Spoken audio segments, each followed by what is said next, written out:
Hello everyone, in this video I'm going to be showing you how to change Google account.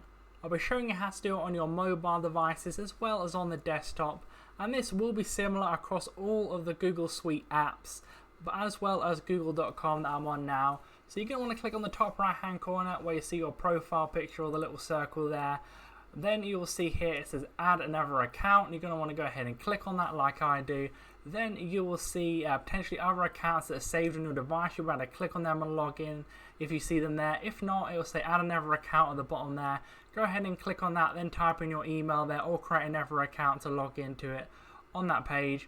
And on your phone, click the top right hand corner again as you see me doing where the profile picture is. Then click add account, or you'll be able to click on another account if you see any of them there already saved to your device. Then again, you can go ahead and type in an email or create another account there.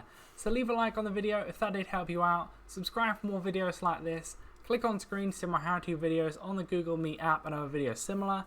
But that's it for now. I'll see you on the next video.